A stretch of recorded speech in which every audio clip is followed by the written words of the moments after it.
What up, y'all? Here we go again, back with another movie. This time it's the movie called The Ritual that's on Netflix. It's about these four dudes who's walking through a forest, but little do they know this ain't no regular forest. This forest belongs to some strange looking creature that's been hunting them from day one. A lot of people was confused when they watched this movie. Some people didn't understand it. Some people didn't know what was going on. So I'm gonna break it down. I'm gonna also break down what kind of creature this is, what's his goal, and what he represents. I got you. I know what this is. To make any sense of it, we gotta go all the way back to the beginning. Now, it originally started off with 5 dudes, not 4. But when these dudes was robbing the store, one of the crew members was unalived. So instead of 5 crew members, it was 4. First of all, everything was all good until that one dude wanted to cut through the forest. He wanted to go a shortcut way. But old boy was not feeling that. But he wanted to cut through the forest. Just think about how their life would have been if they would never went through that forest. Yeah, it's a little suspicious, so keep your eyes on him. We gonna come back to him. Theory. Now, as they walking in these woods, they see something hanging in a tree. Now, I can't show y'all what was hanging in the tree because TikTok go strike the video. But if you watch them Jesus movies and you see how they had a representation of Jesus on the cross, that's how this animal is in a tree. You know what I'm saying? But I don't know if it's a deer or a bull or what. You gotta watch the movie to see for yourself what it is. But it's hanging like that in a tree. That's what they looking at. But look, bro, why they sitting there staring at the damn thing like they in a museum or something? Bro, I would have been caught ghost. Y'all looking at something that's over 200, 300, 400 pounds that's hanging in a tree. Who can hang something like that up, bro? Hell no, I would have been gone. So in case you're wondering what this scene stands for, so whatever that is in that tree that's stretched out like he on the cross, but he in a tree, represents sacrifice, meaning that it's a symbol of how they're going to be unalived. And throughout the movie, that's exactly how they're going to be unalived. They're going to be put on a tree. So now you know what that scene meant. Okay, what about the part when they looking at the weird deity statue? What you think that represents?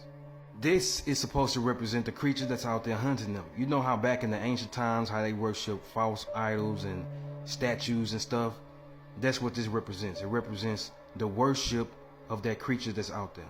This scene is letting you know that this is not a man, but a godlike creature that wants worship.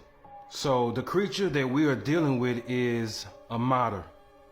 A martyr is some type of ancient demigod that grant his followers a very cruel form of immortality. It's known as an emotional stalker. It stalks travelers who enter his forest because the forest is his lair. Now, what do I mean when I say it's an emotional stalker? Well, whoever has emotional deep pain, that's how he picked those to worship him. And we all know he was the one with the deep emotional pain, because his friend was unalive in the grocery store and he been blaming himself the whole time. He also stalks those who are chosen by placking them with dreams that can cause the victim to either submit to his promise of eternal life or to be sacrificed. So when you see him keep having these dreams out of nowhere, that's the deity placking his head, trying to get him to submit to him. He wants him to worship him because he has been chosen. That's what the mark on his chest is for. He has been chosen to worship this deity. So once they be picked, you only have 2 choices when you're picked.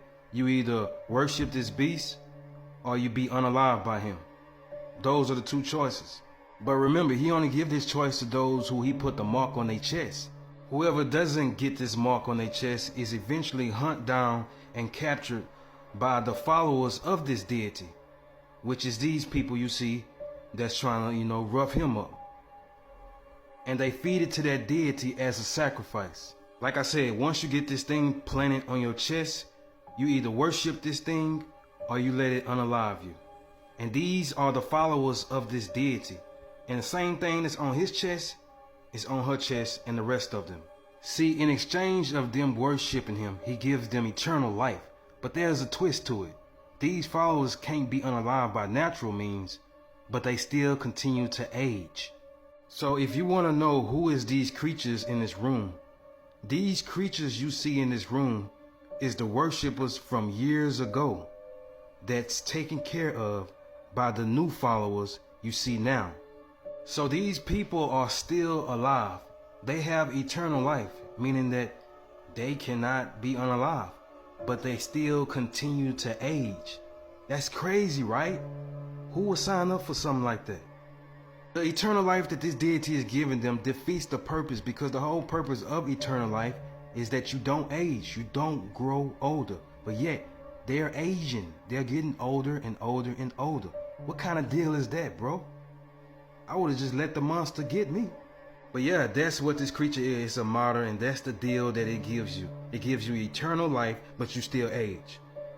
This is a gigantic elf-like monster with a skeletal head and a human torso with antlers as legs and human hands at the bottom and bright yellow eyes in the middle.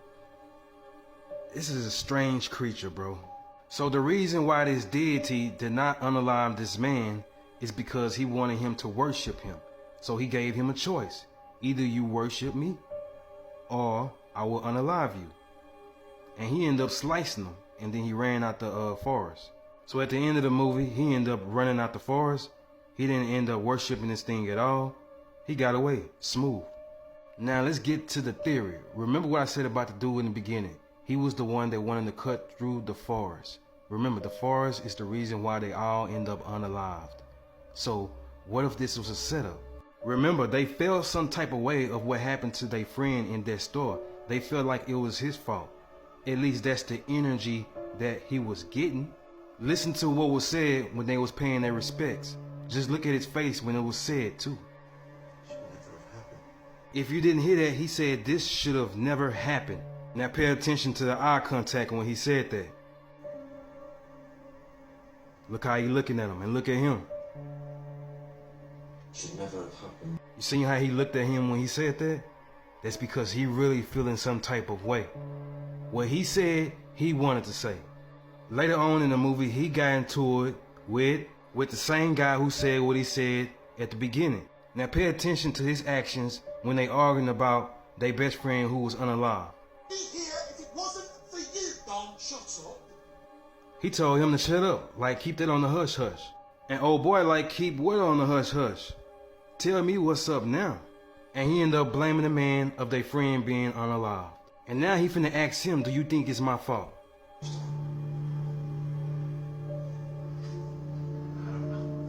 Bro said he don't even know.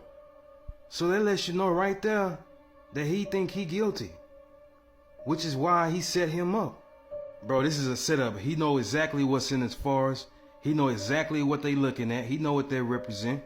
Cause right after that scene, he told you exactly what this thing is. This is his exact words right here.